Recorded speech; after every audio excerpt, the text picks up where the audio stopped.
집중 분석 이슈타임 시간입니다. 미국 대선 이후 시장 변화에 대해서 예측해 볼 텐데요. 오늘은 펠리츠 투자앤리서치 김민수 대표 나오셨습니다. 안녕하십니까? 네, 안녕하십니까? 자, 먼저 오늘 이슈와 관련한 뉴스부터 화면으로 확인해 보시겠습니다. 자, 이데일리 기사인데요. 주식 비중 늘릴 기회, 반도체, 5G 등 IT주 사라라는 제목입니다.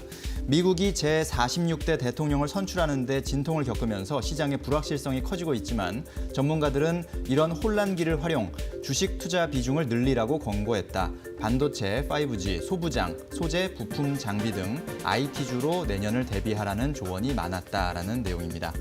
자, 증권사에서는 내년에 코스피 지수가 2,700, 2,800까지 간다는 그런 의견도 속속 나오고 있습니다. 현재는 2,400포인트 선에 머물러 있죠. 물론 미국 대선 불확실성이 지속되는 상황에서 몸을 사릴 필요가 있다라는 또 신중한 의견도 제기되고 있습니다. 미국 대선 이후의 시장의 변화에 대해서 살펴보도록 하겠습니다. 자, 일단은 미국 대선 이후의 시장 변화를 살펴보려면 과거에 어땠는지를 살펴보는 것도 많은 참고 자료가 될 텐데 과거에는 이 미국 대선 이후에 시장 움직임이 어땠었습니까? 네, 일단 앞서 기사에는 혼란기라고 표현을 했는데 혼란기가 아니라 지금은 시장이 폭등기인데요. 시장은 먼저 앞서가고 있구나라는 쪽을 바라보고 있는 상황들인데 아직 뭐 대선 결과가 안 끝났습니다. 그럼에도 불구하고 시장이 먼저 빨리 움직인다는 얘기는 앞으로에 대한 변화 기대감이 상당히 높다라는 쪽의 반증이 아닐까 생각이 되고 있는데요. 그런 측면으로 봤을 때 지금 과거부터 이어져 왔던 뭐 민주당과 그리고 또 공화당이 어느 정도 정권을 잡은 다음에 나왔던 변화를 보게 되면은 일단 가장 중요한 부분들은 약 한 100일 정도까지는 주가가 그렇게 큰 변화가 없이 움직이다가 100일 이후부터는 오히려 좀 더 가파르게 움직이는 흐름이 나왔다라는 쪽인데 그러나 시장에서 그동안 이제 평균적인 흐름으로 보게 되면 약 한 1년 정도죠. 1년 정도 기간을 봤었을 때 둘 다 상승했습니다. 공화당이나 민주당 모두 다 주가는 상승했고요. 게다가 또 중요한 게 민주당이 훨씬 더 집권했을 때 주가 상승 탄력이 좋았다라고 보게 되면 그에 따른 기대감이 지금 더 빨리 반영되는 게 아닐까라는 관점으로 바라보고 있는데요. 무엇보다 대선이라고 하는 큰 정치적인 이벤트가 끝났다라고 하게 되면 일단 새로운 분이나 아니면 기존에 재선을 했다고 하더라도 그분이 과거와는 좀 다르게 정책에 대한 변화가 좀 더 강할 것이다라는 기대감들이 시장에 깔려 있다고 봐야 될 것 같고요.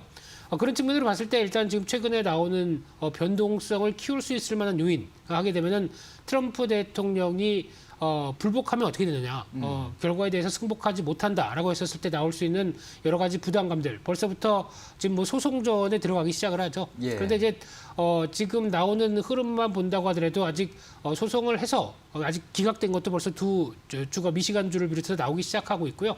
그러다 보니까 트럼프 대통령이 지금 현재 여기서 계속 소송을 해서 얻을 수 있는 실익이 뭐냐? 물론 트럼프 대통령은 기분은 안 좋겠지만 사업가입니다. 그러다 보니까 경제적 이득 같은 경우는 오히려 천문학적인 비용이 들어가죠. 그런 소송 비용이 들어간다고 하게 되면 계속 소송을 강화해서 이들 이득보다 오히려 명성이 좀 더 떨어진다라고 하게 되면 상대적으로 더 강하게 이어가지는 않지 않을까라는 생각도 한 번쯤 해보게 되고요. 그러다 보니까 지금 기조로는 일단 시장이 반등에 출발을 했다라는 관점적으로 바라보는 게 맞다고 봐야 될 것 같습니다. 네, 그렇군요. 자, 과거의 사례를 살펴봤을 때 일단은 뭐 공화당이 집권하든 민주당이 집권하든 시장은 우상향했다라는 것이 이제 과거 사례이기 때문에 일단은 좀 기대감이 그래서 시장에 벌써부터 반영이 되고 나오고 있는 것 같습니다. 지금 민주당의 조 바이든 후보 그리고 공화당의 도널드 트럼프 대통령 후보 이렇게 이 경합을 벌이고 있는데 일단은 지금까지의 개표 결과를 보면은 바이든 후보가 상당히 유력한 지금 상황에 올라와 있는 상황입니다. 자, 이런 가운데 관련주의 전망을 좀 들여다볼 필요가 있을 것 같아요. 네, 시장에서는 뭐 바이든 수혜주, 뭐 바이든 관련주 이렇게 부르고 있는 상황들인데 결론적으로 보게 되면 이쪽이 뭐 초기에는 변화가 있을 뿐 아마 이제 정책적인 강도에 따라서 이제 계속 어떤 수혜를 계속 받느냐 여부는 달라질 걸로 보여지고 있는데요. 그중에서 가장 먼저 이제 IT 기술주가 최근에 또 시장에서 미국 중심으로 강세를 보이고 있죠.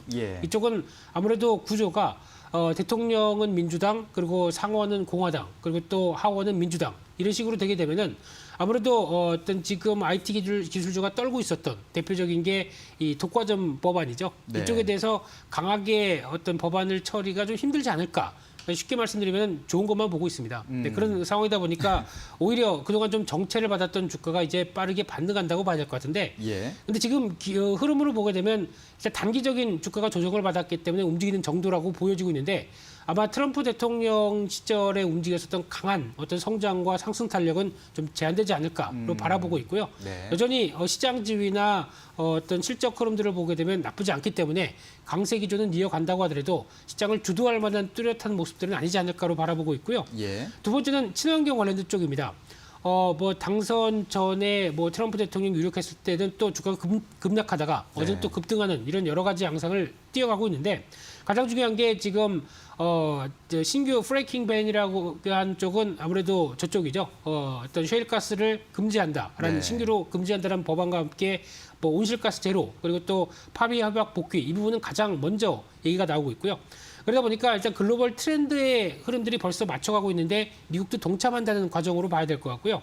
그러다 보니까 아무래도 지금 친환경 관련된 섹터들에는 기대감은 높은데 솔직히 주가가 싸지는 않습니다. 보다 밸류 대비 비싸기 때문에 그래도 어디에 집중하느냐라고 하게 되면 아무래도 어느 정도 시장이 가시화돼서 성과가 나오고 있는 성장성은 전기차 쪽이겠죠. 그래서 네. 전기차 2차 전지에 먼저 집중하는 게 맞지 않을까 생각이 들고 있고요.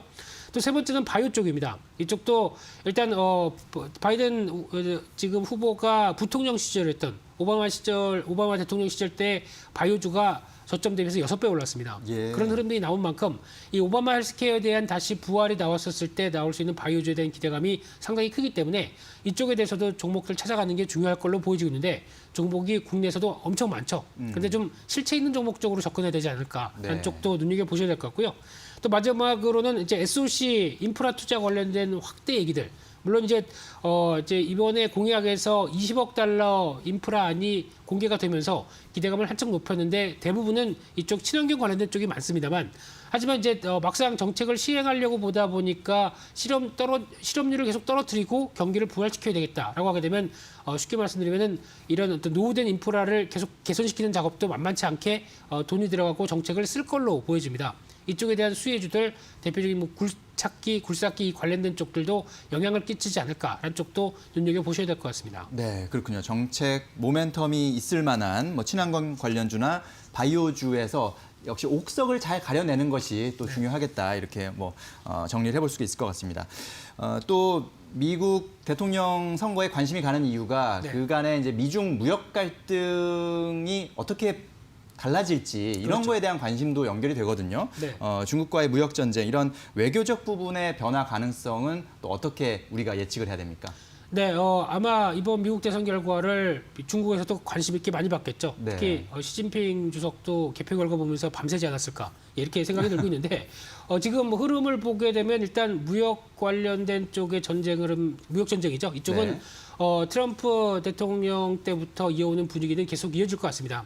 여전히 미국 국민의 여론조사를 보게 되면 반중 정서는 유지가 돼 있는 상황 쪽에서 예. 어떤 정치인 입장 쪽에서는 어떤 이런 부분들은 계속 이용을 해갈 가능성이 높다고 봐야 될 것 같은데 그런데 좀 차이가 나는 게 이제 트럼프 대통령 같은 경우는 미국만 봤습니다. 미국 우선주의죠. 네. 하지만 바이든 후보 같은 경우는 일단 동맹과의 협력 쪽으로 나간다라고 하게 되면 그 강도가 상대적으로 좀 완화되지 않을까라는 기대감이 상당히 높고요. 네. 그러면 중국 쪽에 대한 경제 흐름들이 지금 계속 회복세고 들어가고 있는 상황 쪽에서 국내 시장도 조금 더 긍정적으로 나오지 않을까라는 관점들이 좀 높다고 봐야 될 것 같고요.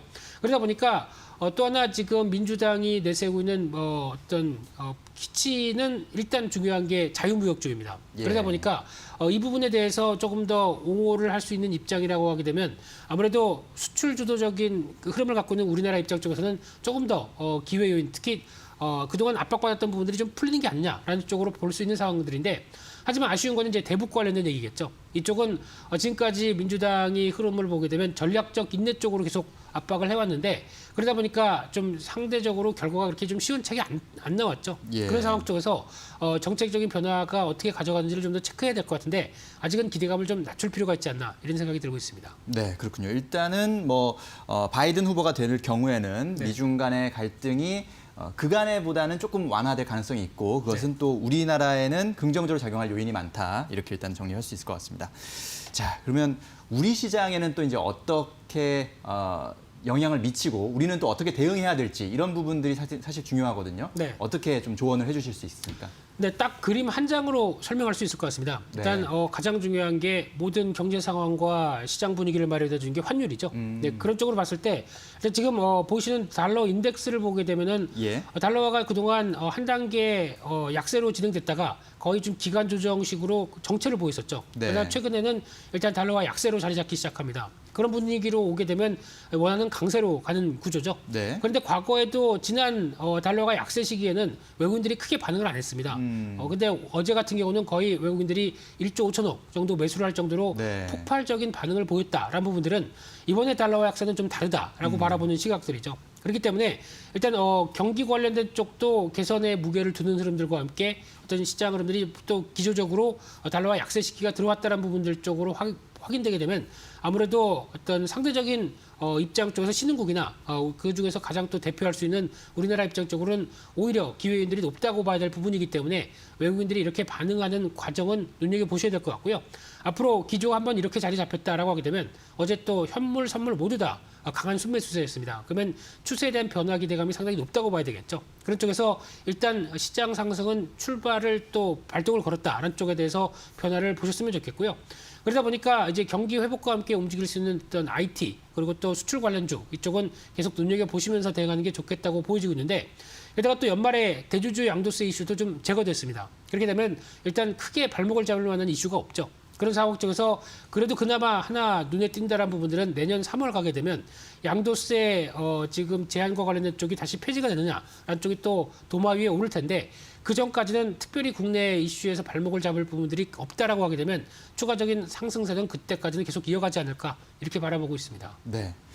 한 가지만 여기 추가로 질문을 드리자면, 그러니까 환율 관련해서 이제 투자자들이 좀 헷갈릴 수가 있는 게 환율이 이제 장단점이 있을 수 있지 않습니까? 네. 그러니까 일단 원화가 강세를 보인다는 건 또 수출하는 입장에서는 가격 경쟁력에서는 마이너스가 되는 부분인데 네. 일단 말씀하신 대로는 경기 회복이라는 측면에서는 또 수출 수요가 늘어날 수 있는 네. 그런 긍정을 볼 수 있는 부분이 있고 또 네. 주가 측면에서는 외국인이 들어올 수 있는 측면 그렇죠. 이런 좀 그 둘 중의 싸움에서는 그래도 외국인의 수급이나 혹은 경기 회복 가시화 이런 것이 더 크다 이렇게 해석해야 되는 게 맞다는 말씀이신 거죠?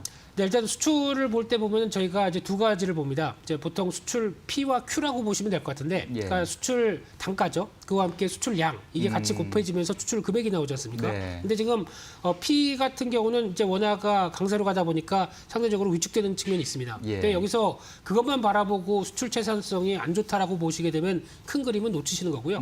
오히려 곱해지는 Q가 있죠. 네. 수출량이 훨씬 더 늘어난다라고 하게 되면 이 부분을 상쇄해 버립니다. 네. 그래서 수출 금액은 더 좋아질 수가 있겠죠. 예. 이런 흐름들이 벌써부터 이제 10월 말부터 11월 달로 들어오면서 나오고 있는 변화다라고 하게 되면 오히려 어떤 워낙 강세에 따른 피해가 아니라 그에 따라서 전반적인 어떤 경기 회복세가 나아지면서 한국에 대한 지위가 바뀐다는 쪽도 생각을 해보시면서 대응하는 게 좋겠다고 보여집니다. 네, 그렇군요. 네.